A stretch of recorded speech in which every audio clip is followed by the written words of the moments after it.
It is a distinct honor and a pleasure for me to have the chance to be here with you today in the Italian Parliament in Rome to share with you some reflections on cultural diplomacy. For some people in the room today, cultural diplomacy might be new. For some people in the room today, cultural diplomacy might be abstract, might not be a big priority. For some, it may be something distant, something removed. However, for the Institute for Cultural Diplomacy, for Priorità Cultura, and for the Dante Alighieri Association, cultural diplomacy is very real, and it's also very urgent. We find ourselves today in a period which is a post-Cold War period, a period which has been influenced by the terrible tragedy of September 11th, 2001, a period which has been influenced by the Arab Spring in Egypt, in Tunisia, and beyond, in a period where, as we sit here today, mass atrocities are taking place in Syria. What is cultural diplomacy? What is the need for cultural diplomacy? Far from being on the verge of a new order, the world has entered a period of great disorder. In facing most of these dangers, we would argue that a re-examination of old priorities is needed. Cultural diplomacy, in the widest sense, has increased in importance, whereas traditional diplomacy and military power are of limited use in coping with most of these dangers. This is a quote from Walter Laqueur, the famous American terrorism expert, as he was trying to reflect on the main challenges and the main risks that face us today, and the possible role that cultural diplomacy might play. So once again, I ask the question, what is cultural diplomacy, and what is the need for cultural diplomacy today? In 1889, the Dante Alighieri Society was founded with a primary goal to promote the Italian culture and language around the world. From 1954 until 1968, the US State Department famously sent the jazz ambassadors to the Soviet Union and around the world with the main goal of winning the hearts and minds of foreign audiences, or attracting. In the 1970s, the United States and China practiced the famous ping-pong diplomacy with the motto, friendship first, competition second. In 1972, the Japanese government realized that in Japan, they didn't have a civil society and they didn't have a cultural diplomacy. And out of the blue, in 1972, they created the Japan Foundation and actually began both civil society and practicing cultural diplomacy. In 2004, the Chinese entered the market in terms of cultural diplomacy, and they started actually in South Korea, the first Confucius Institute. Currently, they have 396 Confucius Institutes around the world, and their plan is to build 1,000 by the end of 2020. So China has recognized as well the importance of culture, the importance of cultural diplomacy. But again, what is cultural diplomacy? What is the need for cultural diplomacy? Is it just to promote? Is it just to protect? Or can cultural diplomacy do more? In 1993, the famous American political scientist Joseph Nye was struggling and trying to assess why was it that the Americans had won the Cold War? What power did the Americans have or did they practice during the Cold War that made actually the Berlin Wall come down? What power did they maybe have at that point that they could also exercise to continue to influence power around the world?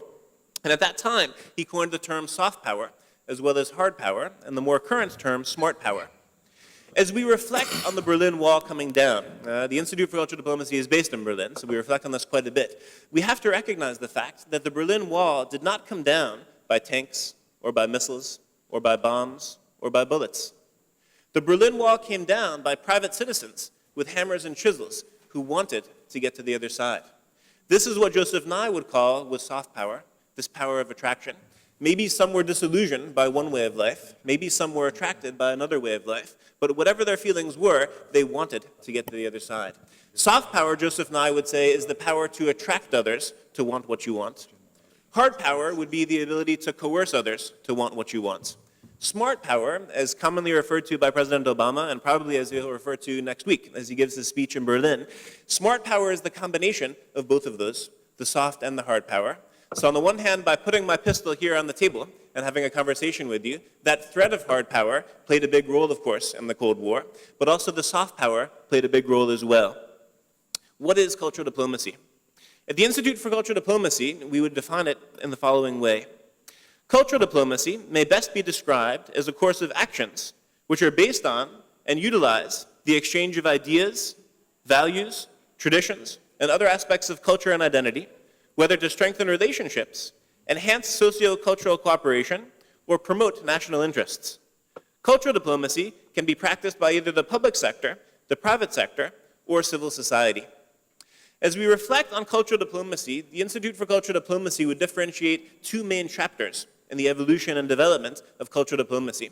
And today I'd like to challenge a little bit the classical definitions of cultural diplomacy and to try to get you thinking maybe in a broader way about the potential for what cultural diplomacy can do in the very challenging situation that we find ourselves today.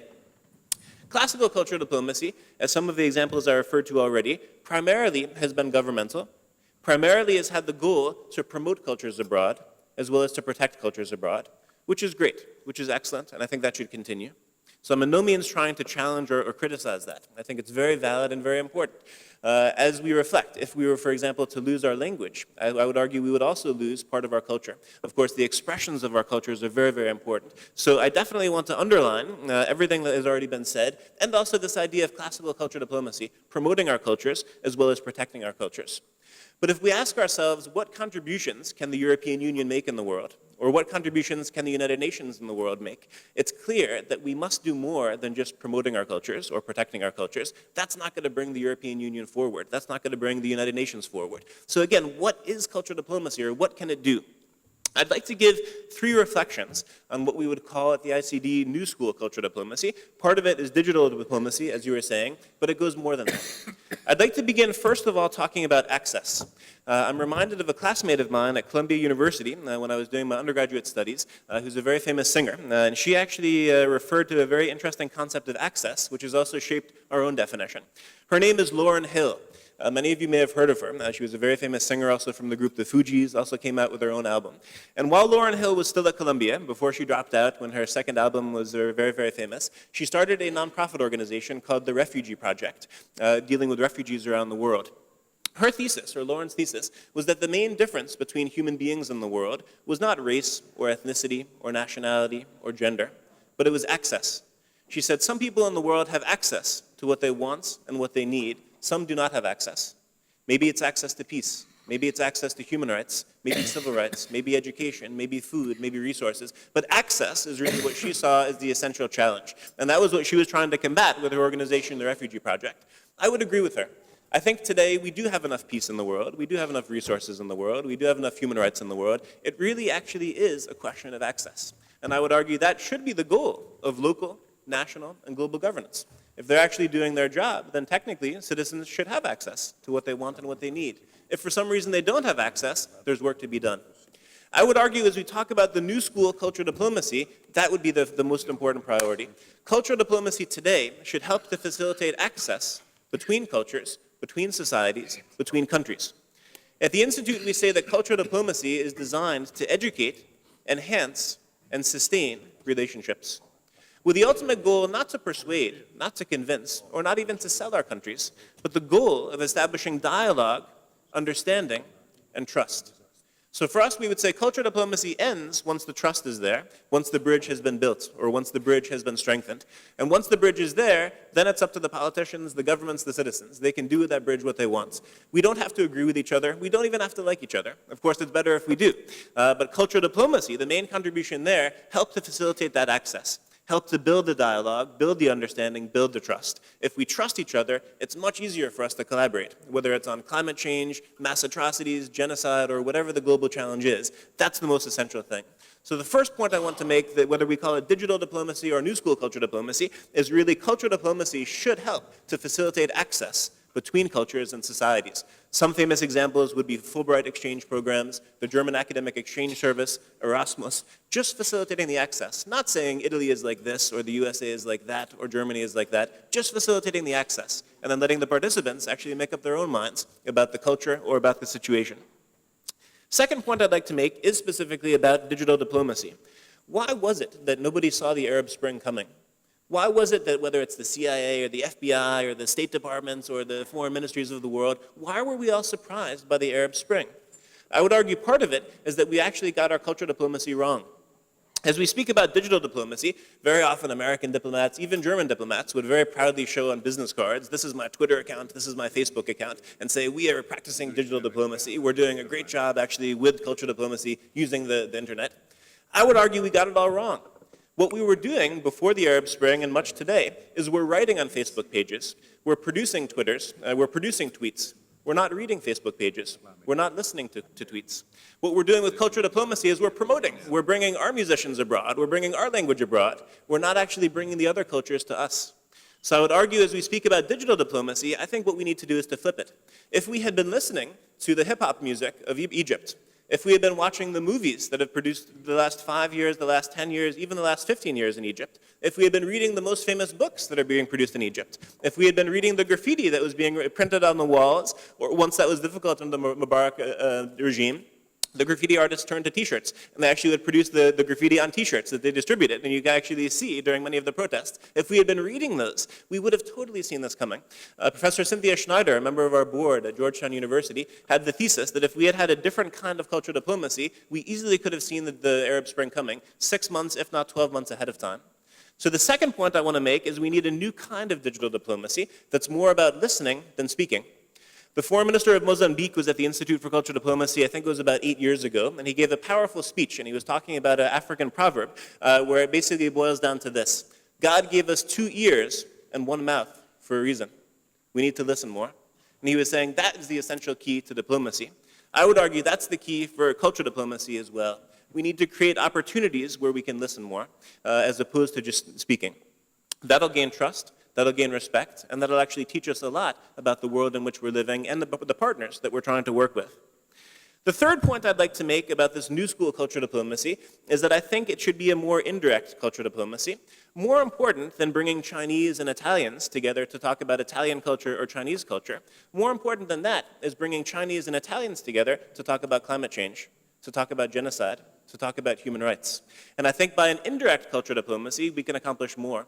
First of all, it'll be easier. Sometimes it's artificial. If I talk about my culture and you talk about your culture, it's somewhat artificial. But if we do something together, if we try to tackle a global challenge together, then it's easier. We'll learn about each other on the way. We'll build trust on the way. And maybe there's a chance we can make contributions towards the global priorities of today. So in that sense, I think the new school cultural diplomacy can actually tackle some of the challenges I referred to in the beginning of the speech. And I think it really depends how we actually structure it. And I think that could be a great contribution that cultural diplomacy could also make to the world. A few examples of maybe this new school cultural diplomacy. One is actually in Morocco from about 10, 15 years ago, when at the time it was actually very difficult for hip-hop musicians and hip-hop artists to actually perform and even produce their music. It was not looked positively upon by the government and some of the powers. So there, what the US Embassy did in partnership with MTV is they started a festival called I Love Hip-Hop in Morocco. And it was a hip-hop festival, not bringing American artists to Morocco, but providing a platform for Moroccan artists to actually perform. There were some Americans there, but the main idea, facilitate access. Give this access to artists, allow their voices to be heard. A more recent example that actually Professor Schneider was involved with in Cairo was something called Sing Egyptian Women Sing. Again, what they did is they set up a talent show similar to Britain's Got Talent or American Idol, not for American artists in Egypt, but for Egyptian artists, and in this case, Egyptian women. And the cultural diplomacy, again, just facilitating access, providing that platform. And there, Professor Schneider would say they won much more trust, much more respect than if they had brought American jazz musicians or something else. So a second example where, again, just by facilitating access, sometimes you can actually do more to win respect, to build trust, and to actually give voice to actually important voices that maybe are normally not heard. A third example would be a partnership actually between Street Football World, an organization that does sports culture diplomacy, and the Paris Center for Peace. They, for many years now, have very successfully been bringing together Israelis and Arabs to play soccer. It doesn't matter what passport they have, it doesn't matter what religion they have, it doesn't matter even if they speak the same language, but they're doing this common activity, this joint activity by playing soccer, and they're playing it on the same team. That methodology, I think, is very, very important, and even in conflict situations or post-conflict situations, if we look at Rwanda or South Africa, that can work. That can build trust. So in that sense, those are just 3 small thoughts that I wanted to share with you today to, again, try to expand what can cultural diplomacy be in the future. Whether it's a digital diplomacy, whether it's also what I'm calling a new school cultural diplomacy, those are, I think, some of the opportunities that we need to explore. So we need to say, okay, Dante Alighieri, we have 420, actually over 420 Dante Alighieri around the world. How can we use that resource to do even more? Yes, we want to promote Italy. Yes, we want to bring the Italian language. Great. But how can we do even more to bring dialogues that will actually help enable more trust between Italy and other countries, more understanding and more dialogue? And I think there, if we think of these 3 points, the point about facilitating access, between cultures and society, the point about doing more listening than speaking, and the point about trying to actually focus, not necessarily on ourselves or our cultures, but focus on the global priorities. I think we have a chance to make real contributions to the world, and in doing so, also win a lot of respect, a lot of trust, and actually, hopefully, strengthen relationships that can help with the many other challenges that we have. And as some of the other speakers said, cultural diplomacy can't do it alone. Of course, it's a combination of the economics, the politics, and culture. We definitely need to keep that in mind. Unfortunately, soft power is not enough. Unfortunately, we do still need hard power, so we always do need to keep that in mind. Obviously, this is a multi-level chess game, as Secretary of State Clinton used to say. There's chess being played on a number of different levels. That will never change. But I do think that we have an untapped potential with the future for cultural diplomacy, and that's where I hope we can really work together in partnership with actually President Rutelli, with the Priorite Cultura, with the Dante Alighieri, with Italy, and hopefully with all of you, to try to continue to develop this field of cultural diplomacy and to try to help to educate, enhance, and sustain relationships around the world at a local, national, and global level with the end goal of building more dialogue, more understanding, and more trust. So thank you once again for giving us the chance to share with you a few thoughts. I look forward to continuing the discussion today and the next few days, and I very much hope that we will have some new and innovative ideas for the cultural diplomacy of the future at the end of the sessions. Thank you very much.